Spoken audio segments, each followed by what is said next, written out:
gives warning to everyone. Plus, what is he up to? Hi, you are currently being recorded. Why are masked dudes showing up at front doors across America and waving wands? The new crime wave. Now, Inside Edition with Eva Pilgrim. Hello, and thanks for joining us. New bombshell details about Anna Kepner, the 18-year-old high school cheerleader who was found dead on a cruise ship. It's being reported she died of asphyxiation after an arm was held against her neck. This all comes as we speak with Anna's ex-boyfriend, who says loud screams and chairs being thrown were heard inside Anna's stateroom before her naked body was found shoved under a bed. Ann Ricogliano has the latest. Was 18-year-old cheerleader Anna Kepner strangled to death aboard the cruise ship. ABC News reports that Anna died from asphyxiation. She was strangled with a bar hold using an arm across her neck. She was not sexually assaulted, and there were no signs of drugs or alcohol.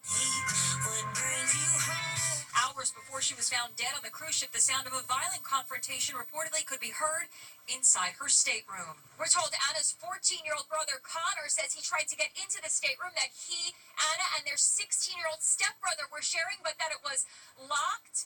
Anna and the stepbrother were still inside, and Connor reportedly says he could hear disturbing sounds through the door. Anna's ex-boyfriend says he spoke to the cheerleader's brother about what happened that night. He heard him yelling at her, like, in a harmful way, of, like, shut the hell up and stuff like that. And that's when Connor knew something was going on. And there was screaming going on. Yes, ma'am. Like, something was, like, banging around and stuff, and like the chairs were getting thrown around in the room. Anna's ex, Joshua, too, spoke with Inside Edition following her funeral at a church outside Orlando. He says that Anna was so afraid of her stepbrother that she frequently slept over at her friends' homes. She just didn't feel safe around him. Joshua says the 16-year-old stepbrother, who is now under suspicion in Anna's death, was sexually harassing her. He says he once saw him trying to climb into bed with her. She's scared to tell anybody because she was scared that he would do something to her. The FBI is investigating Anna's death because it happened in international waters. Why hasn't the stepbrother been charged? Everybody wants things to be like Law and Order, and it's just not like a television show. It takes time for results. This is not just an open and shut case. There was a tense atmosphere at Anna's funeral last night. Anna's biological mother told Inside Edition she was banned from attending, but snuck in wearing a wig. Mourners were told to dress in bright colors to reflect Anna's bubbly personality. It's been pretty hard. She was my first love. She was the greatest thing ever. A new Miss Universe is crowned after one of the most scandal-riddled pageants in history. Miss Mexico beamed as she won the title, but there's now a cloud hanging over her big moment because of allegations the pageant was rigged. Stephen Fabian has all the behind-the-scenes drama. Mexico!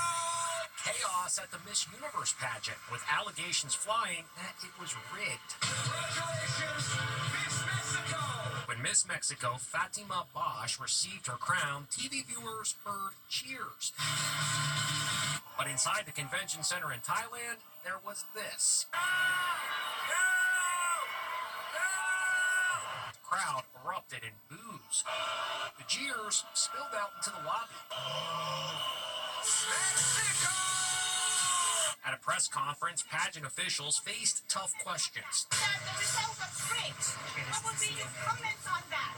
The Miss Universe organization is denying the rigging allegations, saying the judging was done with, quote, established, transparent, and supervised protocols. So, was it rigged, or was Miss Mexico's win simply poetic justice? Her victory comes 1 week after a top pageant official called her out in front of all the contestants for not attending a publicity photo shoot. Mexico, where are you? He called her a dumbhead You are the man. and demanded she be escorted out. Security, she's done. Outraged contestants stormed out in solidarity. Stop. And the chaos kept coming. During the preliminary competition, both Miss Great Britain Jamaica.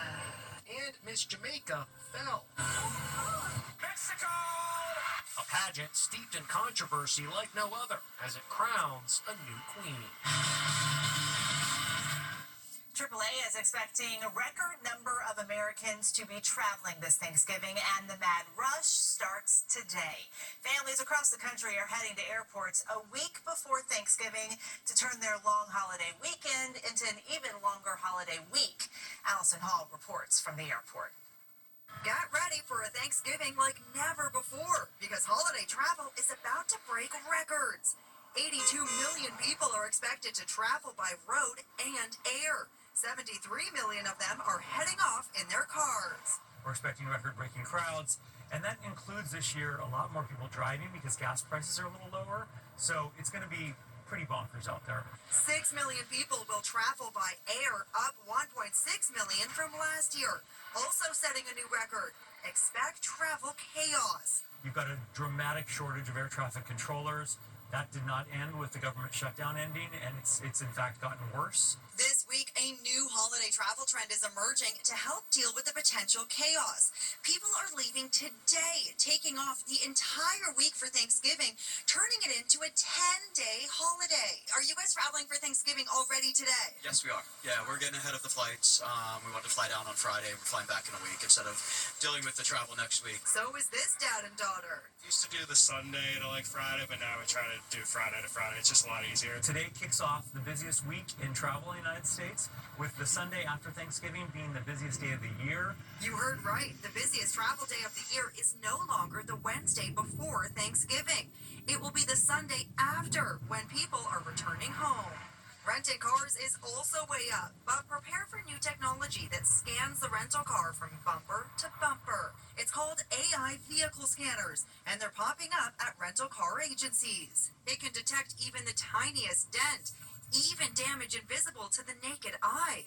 But this customer complains that he was charged $350 from Hertz when they said their scanner found these small dents in his rental car. You have to zoom in 10, 20x to really even detect it. He says he has no idea how they got there, but considers it normal wear and tear.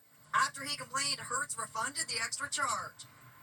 Hertz tells us digital vehicle inspections bring precision and transparency to a historically inconsistent process, adding they strive to get things right for every customer, but when they fall short, they make it right. What's in a name? Well, if you're this neurosurgeon, a lot, because his name is, wait for it, Jeffrey Epstein. And sharing a name with the nation's most notorious sex trafficker can lead to some pretty crazy situations. Hi, everyone. I'm Dr. Jeffrey Epstein. No, not that Jeffrey Epstein. This Jeffrey Epstein is Dr. Jeffrey Epstein, and he's a neurosurgeon. Until now, he has never had a problem with his name, which he just so happens to share with the notorious sex offender. Most people are cognizant, kind, considerate. Others make silly comments. I just sort of look at them and say, I don't know what you're talking about. But this week, he found himself in the headlines when U.S. Congresswoman Jasmine Crockett exposed a list of Republican politicians who she says got political campaign donations from the convicted pedophile. The only problem? She got the wrong Epstein. Folks who also took money from somebody named Jeffrey Epstein. Asked about the mix-up, Crockett had this to say. Do you want to correct the record on the people that... Listen, I never said that it was that Jeffrey Epstein. Do you have anything to say to the Congresswoman today? I wish she had done her homework and due diligence. Clearly, she did not. What is it like when you tell people your name's Jeffrey Epstein? That's always been my name. I think nothing about it. And get this, there are nearly 300 men living in the U.S. with the name Jeffrey Epstein. A security camera captures masked men walking up to a home with one holding an antenna high above his head. So what are they up to? As Jim Murray reports, it's all new high-tech way thieves are stealing cars. These thieves are about to steal a car. Wait till you see how they do it. Hi, you are currently being recorded. The masked man is holding an antenna up to the house. The goal? Stealing the code from the car's key fob inside. You can see a device tucked in his pants that's capturing the information. Then he's able to unlock the vehicle, start the ignition, and take off. Cops wonder if it's the same guy who stole this truck about 3 hours later. They're both wearing the same distinctive sweatshirt, and both have a handkerchief hanging from their back pockets. The truck is stolen from the driveway. In another incident, a guy can be seen pacing along the side of a house with his hands in the air. He's holding an antenna trying to swipe the code. In the distance, an accomplice. And sure enough, they steal the truck. It belonged to this California family who didn't want to reveal their identity. So you're sleeping at the time? Yes. And when did you realize something was wrong? When I woke up at around 6 a.m., I looked out the window and I'm like, asking my wife, hey, where did you park the car? They were shocked by what they saw on their Ring camera. When you saw the tape of what was actually happening, what went through your mind? Just shock. I couldn't really believe that's exactly what happened. There are ways to protect yourself from this new crime wave of high-tech auto theft. You can place your car keys in a Faraday bag. It blocks any kind of signal from stealing the code. There's another cheaper way. You can wrap your car key in aluminum foil. Anaheim PD Sergeant Matt Sutter. Some people walk in, put their keys on the table, or hang them on a hook. Maybe store it further deeper in the house so that the signal is a little bit weaker if they're trying to pick it up. We'll be back with much more Inside Edition after this. Next, we got scammed. NASCAR legend Kyle Busch and his wife. How he says he lost nearly $9 million. That's a lot of money to lose. That is correct. His warning to everyone. And the Everybody Loves Raymond reunion. 30 years later. Holy moly, 30 years, huh? Can you believe it? Inside Edition with Eva Pilgrim. We'll be right back. Because I have both Medicaid and Medicare, I got a special Medicare Advantage plan from WellCare. It's called a DSNP. That's DSNP.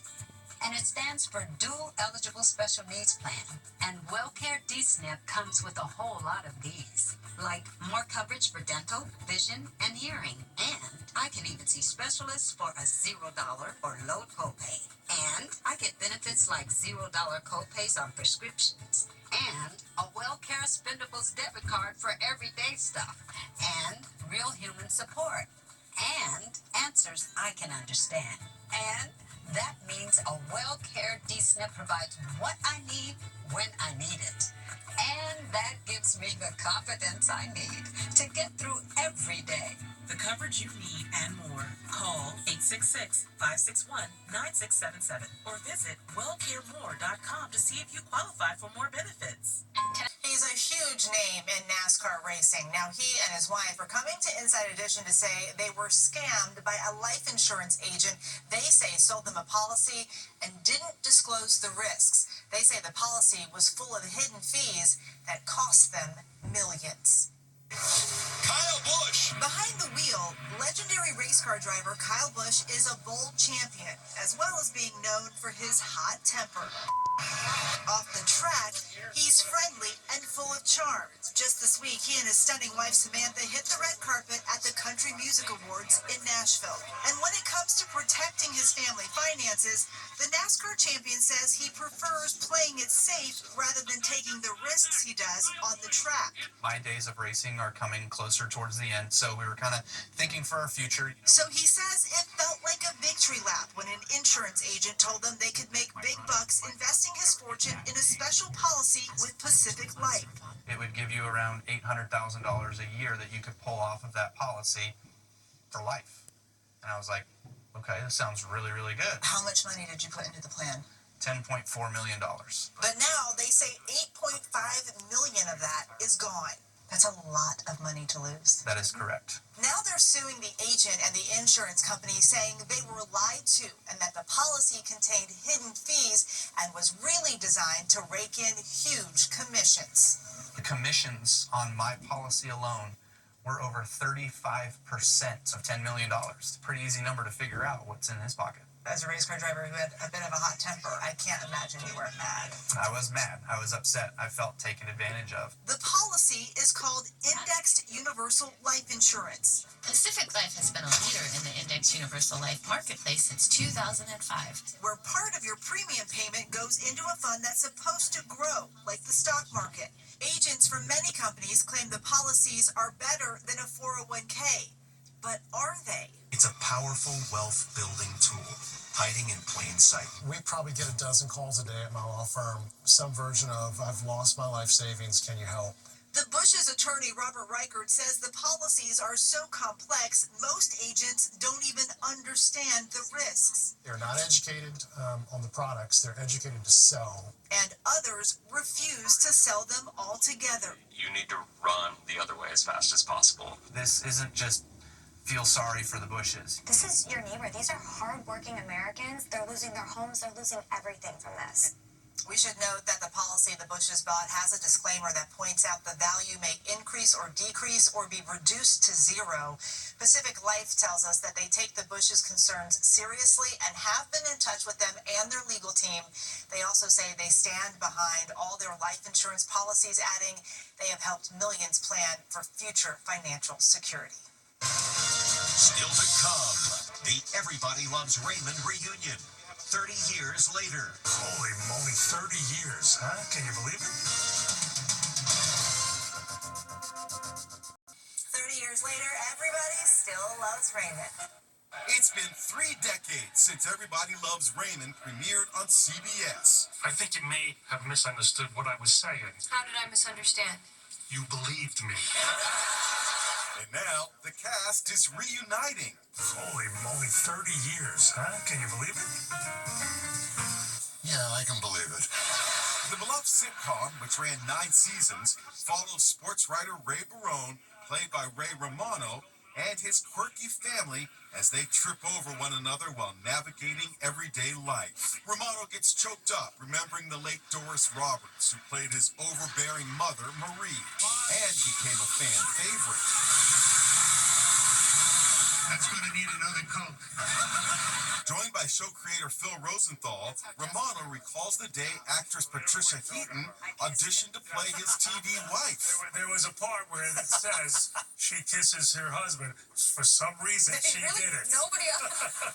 And it's a good thing she got the part. The duo delighted audiences with their hilarious take on marital discourse. I'm sorry, you and the other hens don't have anything better to do than to cluck around the hen house like a gaggle of clucking hens. 30 years later, Still has the dent.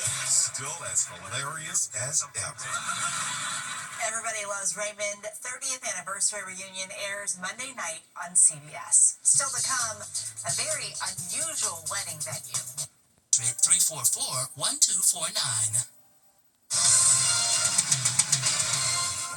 Finally for you today, there wasn't a dry eye at this wedding, but it wasn't from crying. Love is in the water.